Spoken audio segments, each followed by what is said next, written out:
सात संगत जी, प्यार से कहना धन निरंकार जी।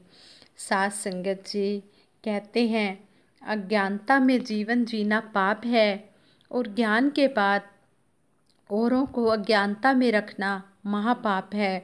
इसलिए सत्य की जानकारी अपने आप में जिम्मेदारी भी है और प्राप्ति भी है। सतगुरु बाबा जी फरमाते थे, कोई ड्यूटी हो या ना हो, हर गुरसिख जिम्मेदार प्रचारक है। प्रचारक का मतलब केवल मिशन की सूचना ही देना नहीं, बल्कि प्रचारक का वास्तविक मतलब यह है कि मिशन के जो असूल हैं वो हमारे जीवन से प्रकट हो। गुरसिख प्यार और सहनशीलता की मूर्ति होते हैं। ब्रह्मज्ञानी महापुरुष घर में बैठते नहीं, इस सत्य संदेश को घर घर पहुंचाने का लगातार प्रयास करते हैं। जो महापुरुष तन मन धन से मिशन की सेवा में जुट जाते हैं, वे सतगुरु को बहुत अच्छे लगते हैं। कहते हैं कि अगर किसी ने मिशन में रूहानी तरक्की करनी है तो उसको सब संतों का दास बनना है। जितनी अधिक सहनशीलता उतना ही अधिक प्यार और सत्कार मिलेगा। ऐसे ऐसे महापुरुष हैं जिनका नाम सामने नहीं आता और वे महान योगदान दे रहे होते हैं। जैसे कि सतगुरु बाबा हरदेव सिंह जी महाराज ने एक बार अपने विचारों में बताया, एक तैराक नज़र आ रहा होता है और एक पानी के नीचे तैर रहा होता है। जो नज़र नहीं आता, दोनों की ही मेहनत रंग ला रही होती है। इसी तरह ब्रह्म ज्ञान के ऊपर कायम रहकर ही जीवन की चाल सुंदर होती है और यह सतगुरु की हम पर विशेष कृपा है। भगत चाहे जितना भी मिशन में योगदान दे, वे उसे गुरु की कृपा ही मानते हैं। अगर निरंकार के सामने मैं नहीं है, गुरु के सामने मैं नहीं है, तो फिर भक्तों के सामने भी मैं नहीं होनी चाहिए। भगत सहनशील और विनम्र भाव से युक्त होकर एक दूसरे का सत्कार करते। संपूर्ण अवतार बाणी में शहनशाह बाबा अवतार सिंह जी ने कहा है, गुरसिख नूं जा गुरसिख मिलदा वेख के चाह चढ़ जांदे ने, एक दूजे दे पैरां उत्ते न्यो न्यो शीश झुकांदे ने।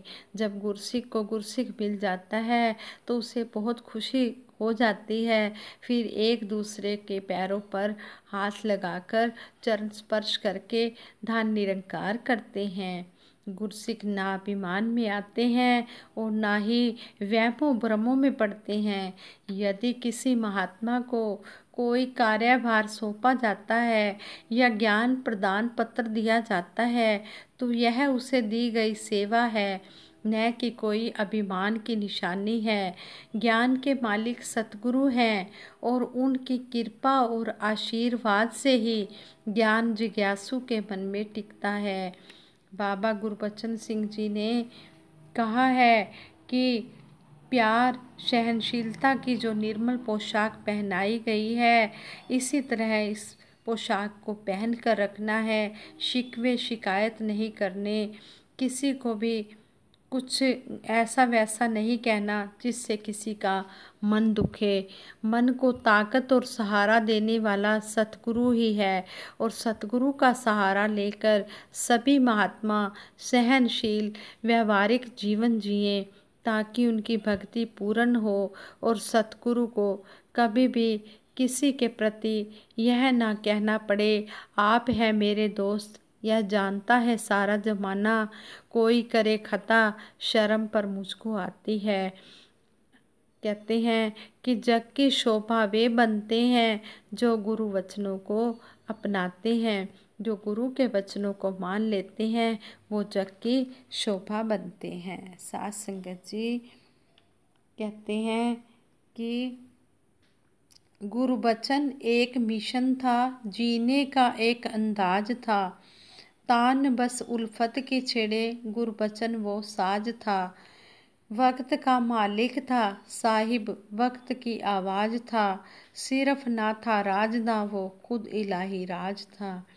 हाँ संगत जी, जो भी हमें युग प्रवर्तक बाबा गुरबचन सिंह जी महाराज की शिक्षाएं या शहनशाह बाबा अवतार सिंह जी महाराज की शिक्षाएं, या बाबा गुरु बूटा सिंह जी की शिक्षाएं, या बाबा हरदेव सिंह जी महाराज की शिक्षाएं, या सतगुरु माता सुविंदर हरदेव जी महाराज की शिक्षाएं, या आज वक्त के मालिक समय के सतगुरु सतगुरु माता सुदीक्षा जी महाराज की शिक्षाएं हमें मिल रही हैं।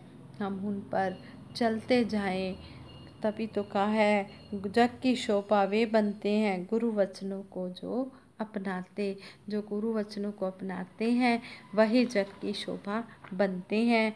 हम सतगुरु माता सुदीक्षा जी महाराज के कहे अनुसार चलते जाएं, यही अरदास है सतगुरु माता जी के चरणों में। सतगुरु माता जी, अगर कोई हमसे गलती हो जाती है तो हमें क्षमा कर देना। हम आप जी के नादान बच्चे हैं, कभी भी भूले ना करें, गलतियां ना करें और गुरु वचनों को अपनी झोली में संभाल पाएं। जो भी आप जी की रहमतें हमें मिल रही हैं, इन रहमतों को हम अपनी झोली में संभालें और कर्म रूप में हम ढलते चले जाएं।